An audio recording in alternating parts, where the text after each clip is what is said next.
En 1845, Estados Unidos era una nación joven, dividida y ambiciosa. Aunque su ejército era pequeño, su deseo de expansión no conocía límites. Esta cápsula, basada en la obra del Dr. Luis Arturo García Dávalos y narrada por Ángel Evián Loera Corsino, nos lleva al momento en que el gobierno estadounidense, impulsado por sueños de grandeza y desprecio hacia México, fabricó el camino hacia una guerra que no solo buscaba territorios, sino también imponer una visión de poder sin freno. Sueños de grandeza y declaración de guerra. Make America Great. Los Estados Unidos de Norteamérica es una nación con un carácter agresivo desde sus orígenes y que desde su nacimiento ha participado en conflictos armados una o dos veces, mínimo por cada generación. Para el otoño de 1845 contaba con un ejército muy reducido, con 4.828 kilómetros de frontera norte en Canadá, en amenazante disputa con el Reino de la Gran Bretaña por los territorios de Oregon y Washington. Tenía fortificaciones en la costa, al sur, fuertes en Florida, extendidos en un gran arco, desde las cataratas de San Antonio al norte por 2.414 kilómetros, a través de territorio de los indios originarios, hasta Nueva Orleans y el recién anexado Texas, donde más de la mitad del ejército permanecía acuartelado ante el temor de una reconquista mexicana. Su ejército no solo tenía 14 regimientos, 2 de dragones, 4 de artillería y 8 de infantería. El número de militares no comisionados como oficiales, músicos, soldados rasos en activo y disponibles, entonces era en total de 6.562. País dividido. El norte vinculado a Inglaterra, industrioso, tecnificado, voraz, con espíritu más liberal, inspirado por los padres fundadores, era admirado por pensadores del mundo. El punto de la esclavitud era rechazado y representado por el partido Whig liberal. Con la guerra civil desapareció y se convertiría en republicano o rojo.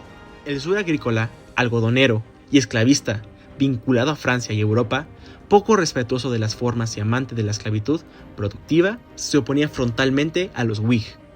La esclavitud fue el punto de disputa, representado por los demócratas azules, y la disputa de los partidos anexionados del oeste, sin esclavos, y la amenaza de la abolición fue el motivo de la guerra civil.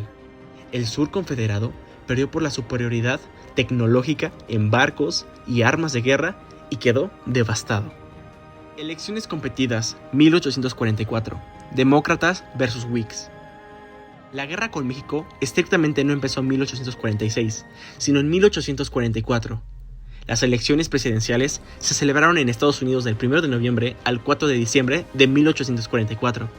El candidato demócrata James K. Polk derrotó por un 1,4% al Whig Henry Clay en una reñida contienda que giró en torno a los controvertidos temas de la esclavitud y la anexión de la República de Texas. Anexar Texas implicaba expandir la esclavitud en el sur de EU, y eso dividía el país. Implicaba entrar en guerra con México, pues estaban en guerra con Texas, que no reconocía la República desde 1836, y estaban en disputa con Inglaterra, que controlaba Canadá y Oregón. Así que el país llegó a las elecciones de 1844 profundamente dividido, y en 1860, que ganó el liberal Whig Lincoln, estalló la guerra. Desprecio a México perenne. Polk es el tío Sam idealizado. México es demasiado débil para gobernar esas provincias, que están situadas a una distancia de más de 1.000 millas de su capital, y si intentara retenerlas, construirían por poco tiempo, y solo nominalmente, una parte de su territorio. Este sería particularmente el caso de la Alta California. La sagacidad de poderosas naciones europeas ha dirigido su atención desde hace tiempo hacia la importancia comercial de esa provincia, y hay poca duda de que en el momento en que los Estados Unidos abandonaran la ocupación actual de ella y su pretensión a una indemnización, se haría un esfuerzo de parte de algunas potencias extranjeras para apoderarse de ellas, sea por conquista o por compra. Si ningún gobierno extranjero la adquiriera por cualquiera de estos medios, probablemente los habitantes y los extranjeros que quedaran o que se radicaran en este lugar, tan pronto como se supiera que los Estados Unidos la habían abandonado, establecerían en ella un gobierno revolucionario independiente. Declaración fake de guerra tipo Bush hijo. Polk demócrata despreciaba a los mexicanos, a los que veía inferiores, deshonestos, víctimas de militarismo y ansiosos de recibir la luz y democracia americana.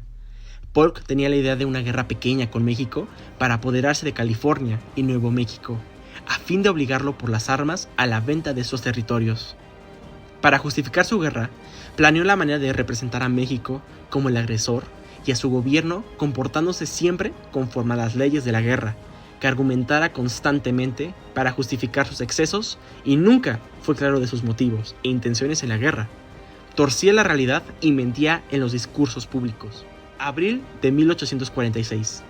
Tropas estadounidenses, al mando del general Zachary Taylor, cruzaron el río Nueces y se establecieron cerca del río Bravo, en zona disputada y en ese momento formalmente territorio mexicano.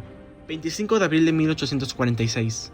Un enfrentamiento entre soldados mexicanos y estadounidenses, escaramuza de Thornton, sirvió de pretexto para que Estados Unidos declarara la guerra, victimizando a los estadounidenses. 13 de mayo de 1846. El Congreso de Estados Unidos aprobó oficialmente la declaración de guerra contra México con argumentos falsos.